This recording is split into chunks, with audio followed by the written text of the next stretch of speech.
Mes chers compatriotes, le processus électoral relatif à la 8e législature de notre pays vient de s'achever. Il aura été l'aboutissement d'une réforme majeure, difficile, à la fois souhaitée et redoutée, la réforme du système partisan. Cette réforme était souhaitée parce qu'elle était attendue de vieille date, autant par les citoyens, la société civile que par les acteurs politiques, pour redonner confiance aux uns et crédibilité aux autres quant à l'importance de l'impact du système partisan sur la qualité de la gouvernance du pays. Elle était redoutée parce que, inévitablement, elle remettrait en cause les acquis des acteurs de multipartisme débridé que nous avons cultivés depuis bientôt 30 ans et qui est la cause principale d'une mauvaise gouvernance, source de notre sous-développement. C'était donc en soi une réforme risquée. Fallait-il l'engager au risque de générer toute controverse? Fallait-il au contraire y renoncer, la renvoyer sinon à plus tard, du moins aux calendes grecques, alors que l'impérieuse nécessité d'accélération du développement socio-économique de notre pays en dépend aussi? Mes chers compatriotes, depuis 3 ans, convaincus que nous ne pouvions continuer à nous satisfaire de notre situation critique à bien des égards, je vous ai invité à l'effort et vous ai engagé sur la voie de réformes indispensables à notre développement. Elles paraissent parfois impossibles, inopportunes, mais sont nécessaires au progrès. Elles sont difficiles, oui, mais à force de courage, nous les réussissons progressivement et nous finissons par en reconnaître la pertinence et l'opportunité. Les résultats déjà obtenus sont évocateurs à plus d'un titre. Je n'ai jamais eu de cesse de les considérer comme des victoires collectives car je sais la part importante que chacun de vous y prend. Je sais quels sacrifices chacun consent. Notre pays n'a en réalité pas d'autre choix. Il est tenu et doit se révéler à lui-même par la rigueur dans la gestion et la soumission à ses lois. En cela, la classe politique a un rôle majeur à jouer et doit servir de modèle. C'est mu par cette conviction et porté par cette foi fervente que j'ai soutenu l'initiative de la réforme de nos pratiques partisanes et électorales, rassuré qu'à force de persévérance dans l'action, nous parviendrons à des résultats durables. Cette réforme, je la savais délicate. Je sais cependant qu'elle est nécessaire à notre progrès économique et social durable, car si nous ne risquons rien, nous n'aurons rien de mieux. J'avais conscience que parce qu'elle a vocation à bousculer nos acquis et habitudes, à ébranler nos certitudes, cette réforme occasionnerait des querelles politiciennes.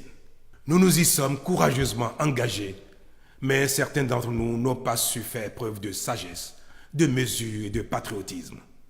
Leurs actions ont été d'une violence inédite. Cette épreuve-là, autant elle aura été rude, autant elle devra nourrir la naissance d'un nouvel idéal. En effet, nos incompréhensions, nos heurts, nos contradictions et même nos dérapages ne doivent pas avoir pour conséquence de nous ancrer dans l'immobilisme et dans nos travers. Tout ce qui nous est arrivé doit être utilement mis au crédit d'une crise de croissance de notre processus démocratique. Car si personne ne conteste la justesse du diagnostic qui a conduit à la réforme du système partisan, peut-être n'étions-nous pas suffisamment préparés pour franchir cette étape. Aussi, n'importe-t-il pas très peu de chercher à savoir qui a raison ou qui a tort. Ainsi que je l'ai dit le 27 décembre 2018 devant l'Assemblée nationale, lors de mon message sur l'état de la nation, ce qui est attendu de nous, ce n'est pas d'avoir raison individuellement, mais plutôt collectivement, historiquement, en tant que peuple, en tant que nation. Mes chers compatriotes, c'est le lieu pour moi, au nom de la nation tout entière, de déplorer que pour une controverse parmi tant d'autres, pour quelques frustrations inhérentes à la vie en communauté et aux mutations profondes, nous ayons pu en arriver à une telle manifestation de violence. Cela est très regrettable, davantage parce que nous avons dû perdre des vies humaines. Ma tristesse est immense et je présente ma profonde compassion aux familles éplorées.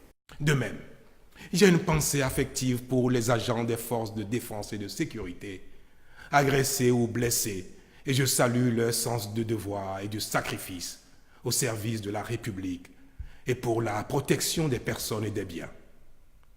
Je n'oublie pas ceux qui ont perdu des biens de toute nature. En somme, notre pays aura payé un lourd tribut et cela ne doit plus jamais se reproduire. Cette épreuve-là, elle doit nous unir davantage et nourrir notre marche vers le développement. C'est pourquoi je remercie chaleureusement tous ceux qui, individuellement ou collectivement, ont œuvré au retour de la paix. C'est aussi là la preuve que nous sommes un grand peuple, le peuple du Bénin, capable de surmonter nos difficultés. Ainsi sommes-nous restés unis face au drame survenu le 1er mai dernier dans le parc de la Pandjari, avec la mort d'un de nos compatriotes et l'enlèvement de 2 touristes français, libérés plus tard sur le territoire voisin du Burkina Faso, au sacrifice de 2 officiers français. Notre indignation collective est profonde. Elle n'est ni de l'opposition ni de la mouvance. Elle n'a pas de religion et n'est d'aucune région. Elle est simplement celle du Bénin tout entier.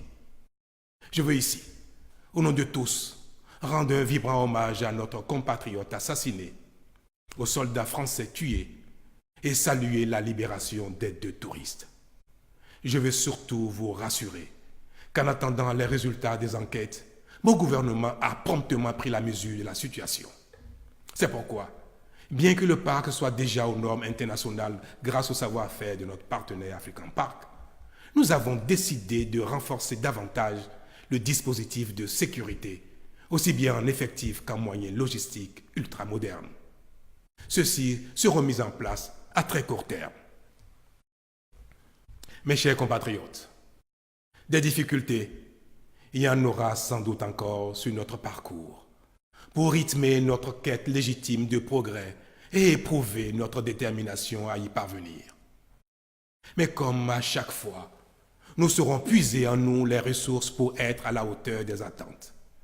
À ce propos, je voudrais inviter le nouveau Parlement qui vient de se doter de son bureau à se mettre résolument au service du Bénin entier. Je l'invite à jouer son rôle avec panache pour démentir les suspicions légitimes qui ont pu naître à son égard et apaiser les craintes qu'il suscite. Il doit, au nom du peuple, voter des lois qui renforcent la démocratie et soutiennent le développement socio-économique, procéder au contrôle méthodique et rigoureux de l'action du gouvernement pour l'amener à faire mieux et toujours plus au service de l'État et des populations. Je l'invite tout particulièrement à rassurer l'opposition politique en procédant à la relecture responsable de la charte des partis et du code électoral pour les actualiser en tenant compte des réalités de l'évolution de notre pays. Il devra en être autant pour la loi portant statut de l'opposition afin de lui créer les conditions les meilleures pour sa libre expression, l'accomplissement de son rôle démocratique dans les formes indiquées et en définitive pour sa contribution au développement économique et social de notre pays. Conscient que nul ne devra manquer au chantier de construction de notre pays, j'inviterai très prochainement toute la classe politique pour des échanges directs, francs et constructifs au profit de notre bien commun, le Bénin. D'ores et déjà, je veux ici vous redire, chers compatriotes, ma détermination à bâtir avec vous notre société dans laquelle la démocratie sera plus que jamais un réel instrument de développement socio-économique, où chacun est libre de ses opinions, mais responsable de ses actes, et où les lois sont les mêmes pour tous. Une société de plus en plus moderne, où chacun, au service de la communauté, dans la sphère d'action qui est la sienne, n'a qu'une seule obsession, faire grandir le Bénin chaque jour un peu plus. Vive le Bénin, je vous remercie.